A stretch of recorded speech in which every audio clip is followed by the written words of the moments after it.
le rémunérateur doit te répondre. Il a dit qu'il est le rémunérateur de ceux qui le cherchent. Pour dire que quand tu le cherches, Adonai il doit avoir et doit manifester sa capacité de pouvoir répondre à ta requête, de pouvoir répondre à ta doléance, de pouvoir répondre à ta prière, de pouvoir répondre aux désirs de ton cœur. Voici dans le chapitre 5 du livre de Josué, où Josué va encore nous témoigner non seulement la grandeur du nom du Seigneur, mais la puissance d'Adonai se déployant sur ton peuple et l'effet que ça fait aux alentours. Car il est dit que les rois étrangers, les peuples étrangers avaient eu écho, avaient entendu parler de ce que le Seigneur a fait avec le peuple israélite devant le Jourdain. Ils ont entendu parler du fait qu'arrivé devant le Jourdain s'est asséché devant le peuple d'Israël afin de laisser passer le peuple. En d'autres termes, le Jourdain a ouvert ses portes. Le Jourdain a ouvert ses bras pour dire au peuple, tu peux passer. Et après le passage, le Jourdain s'est refermé. À entendre cela, les hommes autour ont commencé à avoir peur. Les peuples autour ont dit non, si ceux-là, devant qui la mer Rouge a obéi, nous pensions que c'est seulement parce que Moïse était avec eux. Mais là maintenant, il n'est plus question de Moïse, mais il est question de Josué. Mais les mêmes signes se manifestent. C'est que le Jourdain, qui est aussi un fleuve, va s'ouvrir, va s'assécher pour les laisser passer. Il y a problème. Car si ces personnes-là arrivent sur nos territoires, nous devons comprendre et considérer que ces territoires ne pourront plus nous appartenir. Voilà comment les autres peuples ont réagi quand ils ont appris que le peuple d'Israël venait.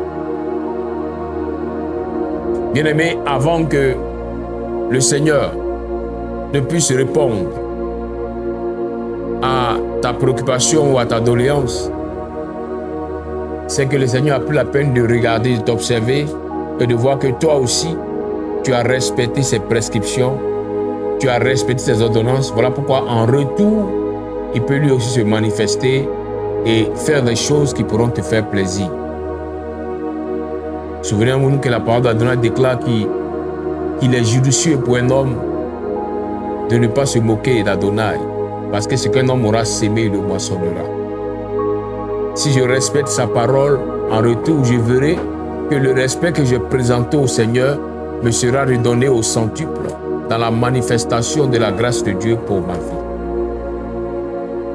Et là, lorsque Moïse a été enlevé par le Seigneur, lorsque Moïse a été arrêté dans sa course pour conduire le peuple à Canaan, le Seigneur se réfère à Josué. Et lorsqu'il parle à Josué, il ne fait que rappeler à Josué ce que Moïse d'abord lui avait dit. Il a encouragé Josué à marcher dans les prescriptions que Moïse lui avait données. Pour dire à Josué que ce que Moïse t'a dit venait de moi, alors si tu suis ces prescriptions, tu pourras toi aussi m'expérimenter. Et la première instruction que le Seigneur va donner à Josué, c'est de dire, envoie des gens pour aller prospecter le territoire.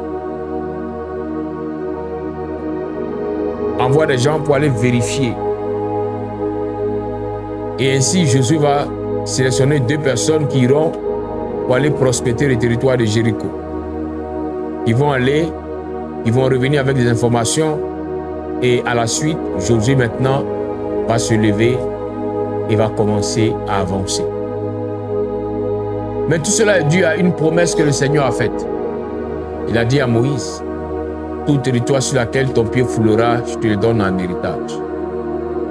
Il revient encore dire à Josué, comme j'ai dit à Moïse, je te confirme cela, toute terre sur laquelle ton pied va fouler, je te donne cette terre en héritage.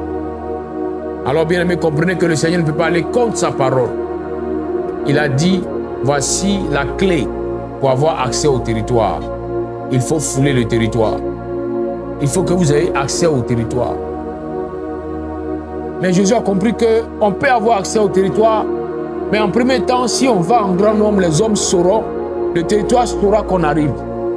Donc, envoie d'abord des gens qu'on peut appeler des espions qui vont aller prospecter le territoire, mais dans le but d'abord de faire quoi?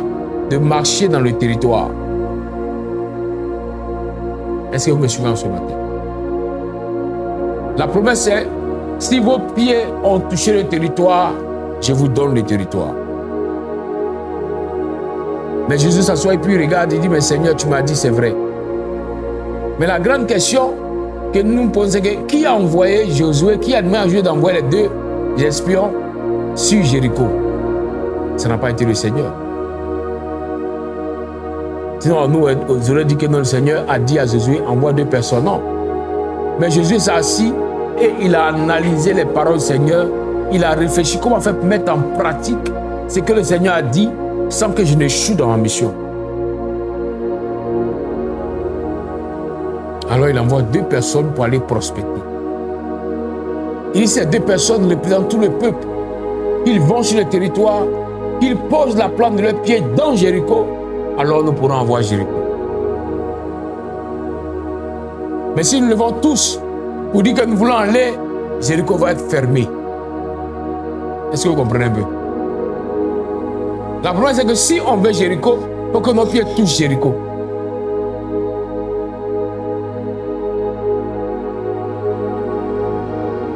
Voilà pourquoi la révélation de la parole de Dieu pour la vie d'une personne doit être certainement accompagnée de la sagesse divine. Sans la sagesse, tu ne peux pas comprendre comment mettre en pratique certaines paroles que le Seigneur va te donner. Josué était animé de la sagesse. Il a amené Jésus à envoyer deux représentants. Il dit s'il envoie un, il peut ne pas arriver et nous faire croire qu'il est arrivé. Mais deux quand même, chacun veillera sur l'autre. Alors les deux sont allés. Les deux ont franchi le territoire. Les deux sont allés. Les deux sont allés jusqu'à ce qu'on appelle la capitale du territoire. Parce qu'ils se sont retrouvés chez la prostituée, telle qu'il reçoit tout le territoire. Est-ce que vous voyez un peu? Les actions prophétiques ont été posées, mais de manière hautement spirituelle. Il fallait des gens qui étaient spirituels pour comprendre ce qui se passait. Et voilà pourquoi Jésus n'a pas sélectionné n'importe qui pour aller représenter le peuple. Ces deux qu'il a envoyés étaient des personnes qui connaissaient comment fonctionnaient certains codes spirituels. Et ils sont allés, ils ont foulé le territoire, mais il a fallu en retour qu'ils reviennent avec l'information. Parce que même s'ils foulent le territoire, mais qu'ils meurent sans revenir, l'information n'est pas revenue. Donc le peuple ne peut pas avoir accès à Jéricho. Voilà comment ils ont utilisé de toute la sagesse, toute l'intelligence qu'ils avaient pour pouvoir faire tout le possible pour revenir avec l'information. Du moment où ils sont revenus pour être en contact avec Josué, c'est comme si c'était tout le territoire, tout le peuple d'Israël qui avait déjà foulé les pieds sur le territoire de Jéricho. Voilà comment maintenant Jésus va s'organiser.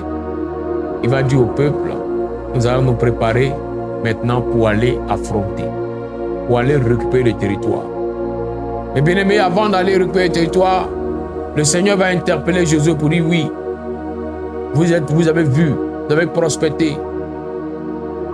Maintenant, il vous faut aller prendre le territoire, aller posséder la chose, mais il y a des conditions avant de le posséder. Aujourd'hui, la prospection que ces deux espions ont faite peut être pour toi, bien-aimé, le fait que tu as constaté dans ta vie peut-être des choses qui sont trop récurrentes, des situations qui sont trop répétitives dans ta vie. Alors tu cherches à découvrir, Seigneur, qu'est-ce qui fait que je ne peux pas aller, que je ne peux pas posséder, que je ne peux pas être heureuse. Alors, tu vas commencer à chercher à comprendre ce qui est caché. Comme il a dit en Jérémie 33, verset 3, invoque-moi, je te répondrai. Et je pourrais te révéler les grandes choses, les choses cachées que tu ne connais pas.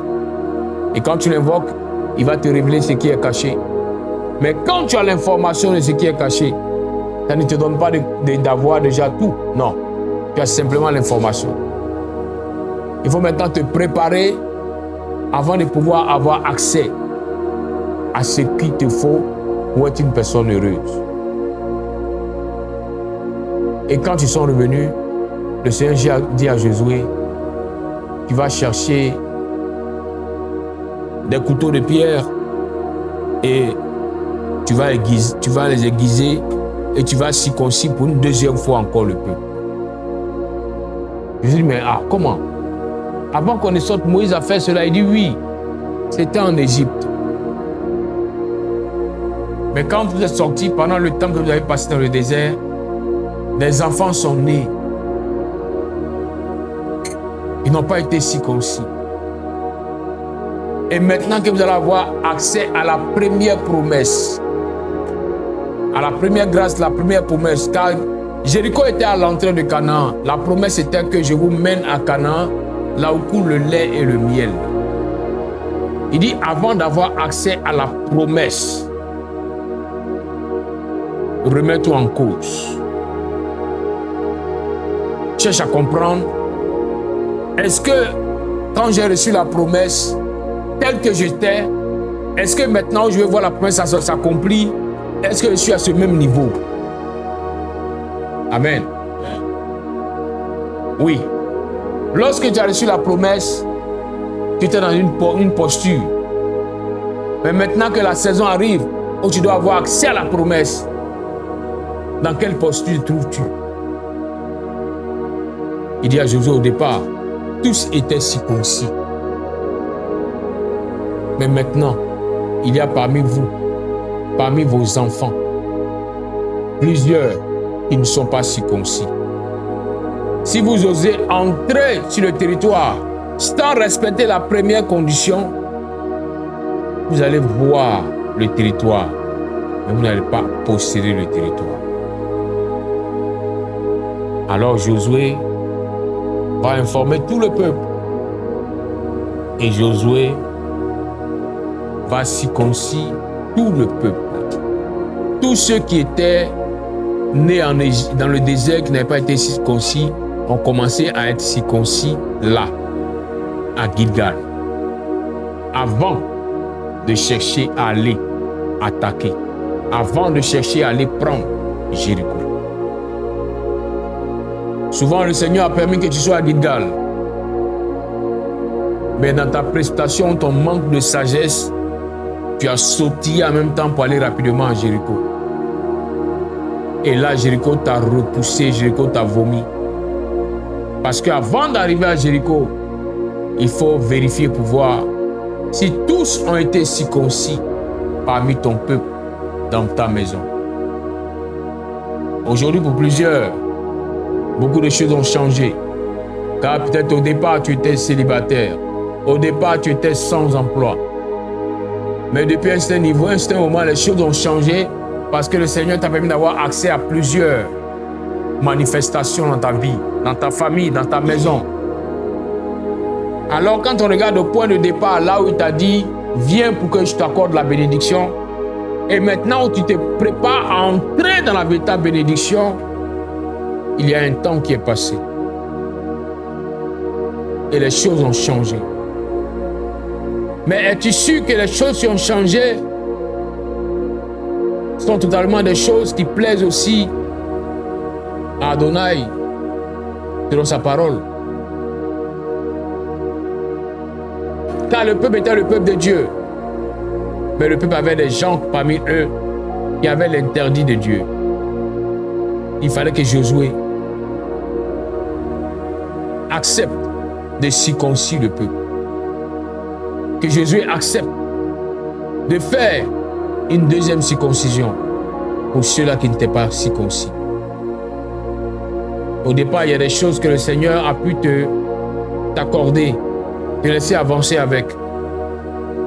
Non, ça ne fait rien, ta femme n'arrive pas à prier, ce n'est pas un souci, allons-y. Mais bien aimé, quand tu arrives à la porte de la bénédiction,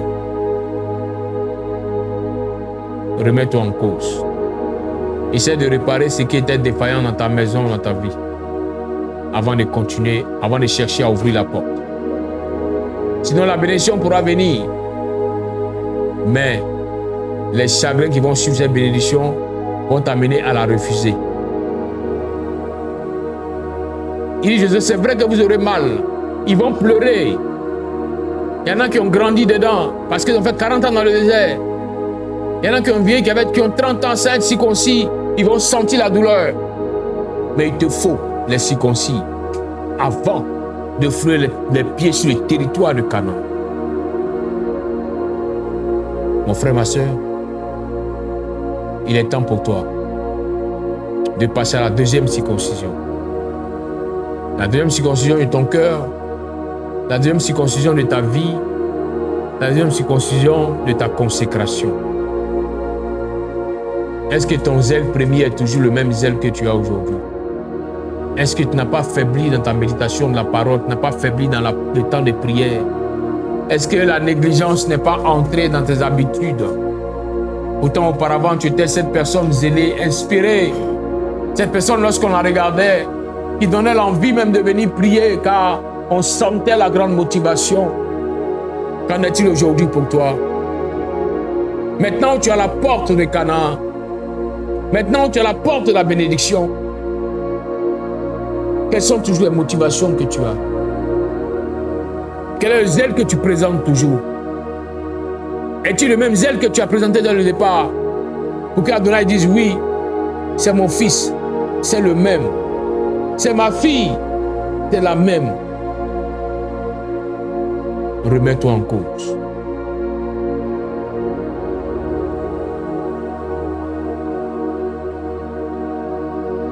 Voyez-vous, c'est la première instruction que le Seigneur donne de lui-même à Josué. Parle de circoncision. C'est pour te dire que là où le Seigneur veut maintenant te faire entrer dans la bénédiction. Ne donne pas une opportunité aux ténèbres de t'empêcher d'y entrer. Rappelons-nous lorsque dans le psaume 24, le salut se retrouve devant la porte et qu'il dit porte élevée volonto. La porte lui demande mais pourquoi? Pourquoi veux-tu que nous ouvrons? T'as-tu à nous imposer d'ouvrir cette porte de bénédiction? Et la porte répond, pour que nous puissions l'ouvrir, il faut quelqu'un qui a une dimension vraiment haute, un niveau élevé.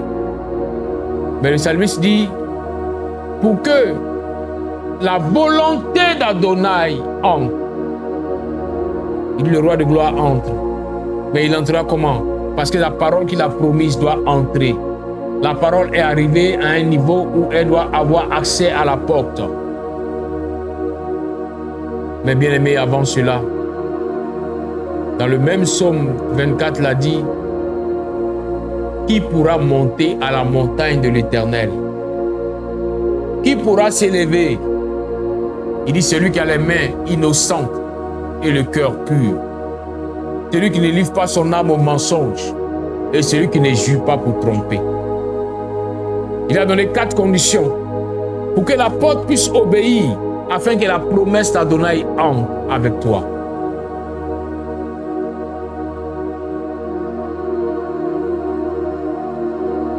Arrête-toi un peu, regarde. Si ces 4 conditions, tu arrives à les respecter. Arrête-toi un peu, regarde. Si ton zèle premier, tu arrives à le dépasser ou tu es en dessous.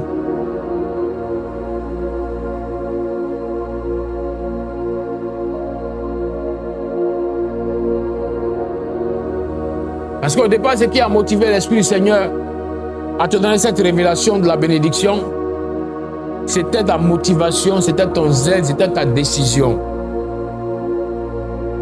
Une résolution ferme qui ne cédait pas à la négligence. Une résolution ferme qui t'a amené à dire même des choses devant le Seigneur. Mais aujourd'hui, qu'en est-il? Aujourd'hui, qu'en est-il?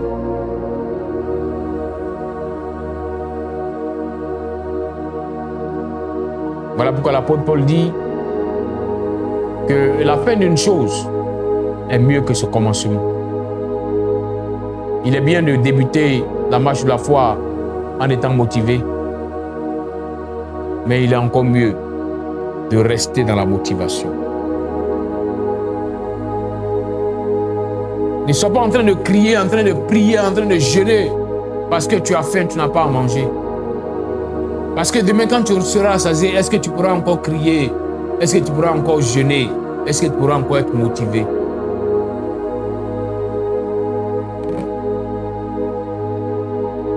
Souviens-toi à l'époque quand on disait non, il y a des personnes, quand le Seigneur les bénit, elles disent non, je n'ai plus le temps. Seigneur, je suis tellement occupé.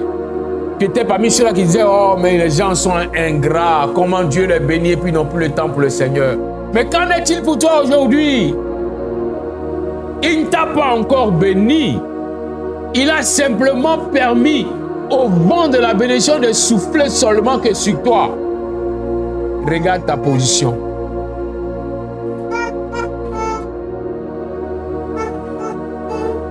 Comme quelqu'un pouvait dire, étant dans l'opposition d'un pays, non, si je suis au pouvoir, je vais rendre tout le peuple prospère. Et quand on le met au pouvoir, maintenant, il se rend compte que ce qu'il avait dit ne peut pas être possible. Parce qu'il n'a pas fini de rassasier son ventre. C'est pourquoi souvent ne vous précipitez pas pour faire des vœux. Des vœux parce que vous avez faim au Seigneur, sinon vous aurez des problèmes devant.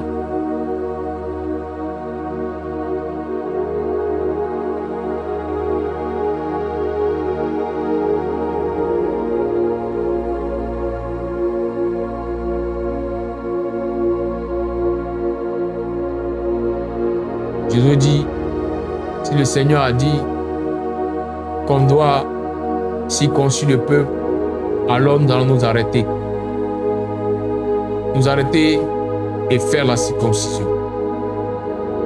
Peu importe les hommes, peu importe la douleur, chacun devra accepter de vivre la circoncision avant de fouler le pied sur le territoire.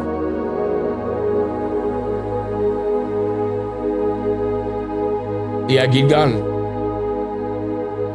tous ont été circoncis. Tous ont été circoncis. Et ils sont restés là pour attendre que la plaie de la circoncision guérisse.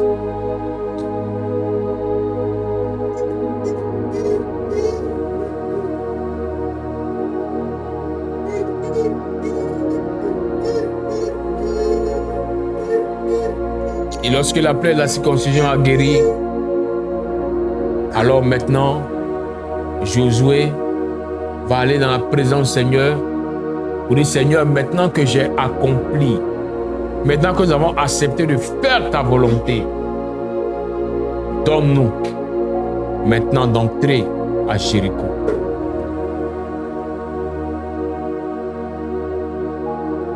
Et bien aimé, c'est là que l'ange, le chef de l'armée de l'Éternel, va apparaître à Josué.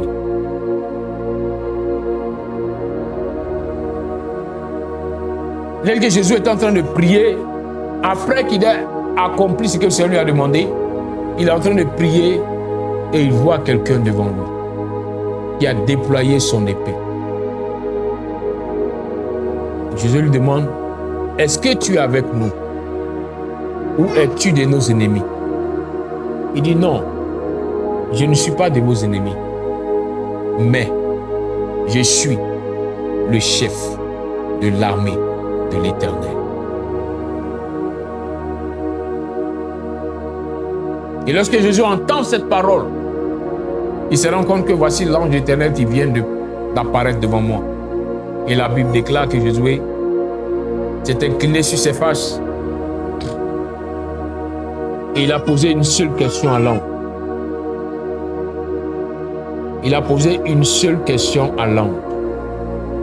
Bien-aimés, suivez. Les instructions du Seigneur n'ont pas changé. Ce sont toujours les mêmes instructions qu'il donne quand il veut conduire son peuple à la bénédiction. À partir du verset 13, il dit, « Oh, il arriva comme Yahushua était près de Jéricho, il leva les yeux et regarda. Voici un homme qui avait son épée tirée à la main, se tenait debout devant lui. Yahushua allait vers lui et lui dit, « Es-tu pour nous, toi, ou pour nos oppresseurs? » Il dit, « Non, mais je suis le chef de l'armée d'Adonai. Je viens maintenant. » Yahushua tomba sur ses faces contre terre, se prosterna et lui dit, « Que dit Adonai à son serviteur? »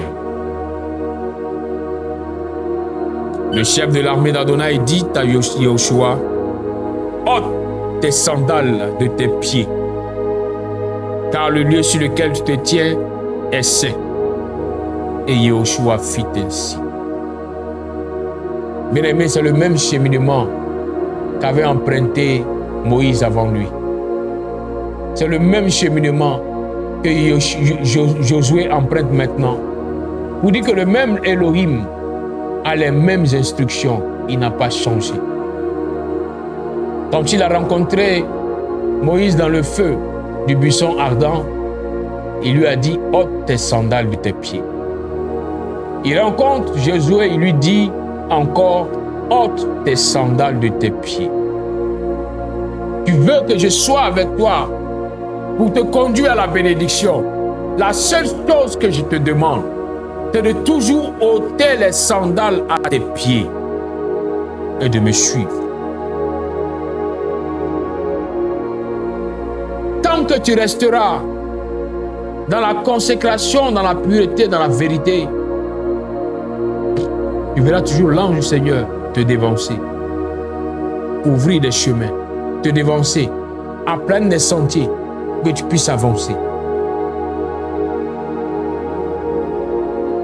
Mais quand tu retourneras encore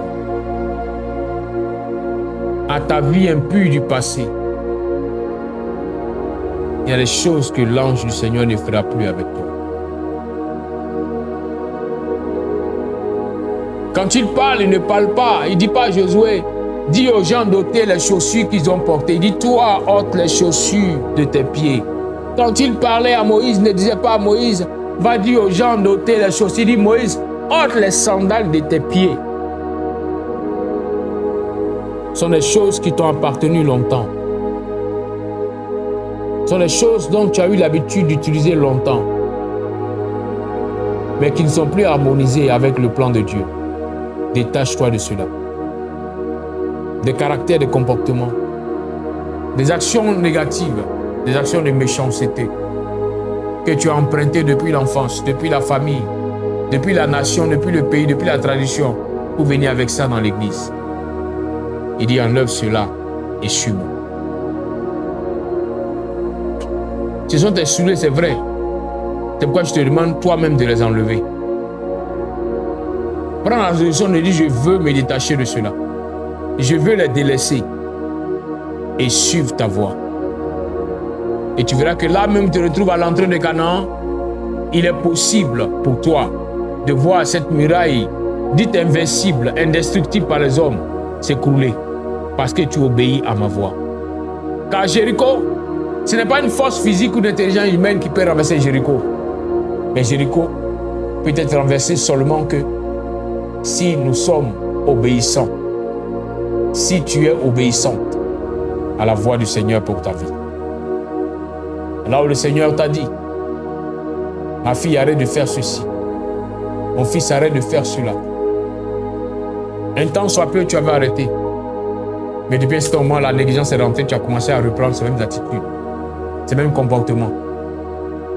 Là où le Seigneur se tient aujourd'hui devant toi et te dit, ôte les sandales de tes pieds. Ôte ces habitudes que tu avais. Ôte cette attitude que tu avais.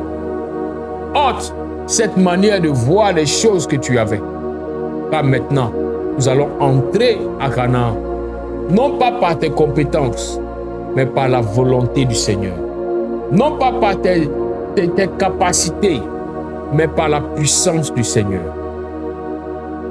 Alors, si tu veux vivre le miracle du Canaan, il te faut obéir maintenant pour suivre simplement l'ange du Seigneur qui fera le combat pour toi, qui mènera le combat pour toi, et tu ne pourras que acclamer et proclamer.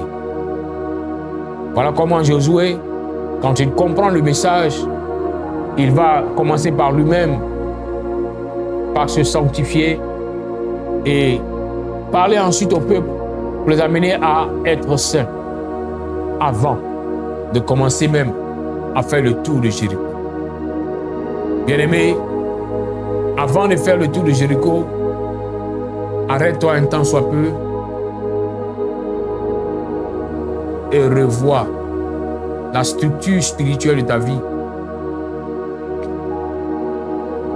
Et revois la nature, la sanctification qui est dans ta vie. Rends-la parfaite avant de te lever pour chercher à posséder Jéricho. Voilà pourquoi plusieurs sont arrivés à Jéricho et ont commencé à proclamer, ont commencé à appeler à l'existence, mais sans que rien ne se manifeste. Pourquoi? Parce qu'elles n'ont pas obéi à l'instruction qui permet de voir les portes de Jéricho s'ouvrir sans qu'on ne fournisse d'efforts. Il te faut encore plus de sanctification. Il te faut encore plus de consécration. Il te faut encore plus de vérité dans ta bouche. Il te faut totalement bannir le mensonge qui était revenu. Pourtant, au départ, tu l'avais éloigné de ta bouche. Mais depuis un instant, à cause de la négligence, à cause des mauvaises mœurs que tu as commencé à côtoyer, qui ont corrompu les bonnes mœurs que tu avais, le même mensonge est revenu fortement. Éloigne, boute, tue, chasse le mensonge de ta vie. Laisse la vérité d'Adonai grandir en toi. Laisse sa pureté grandir dans ta vie.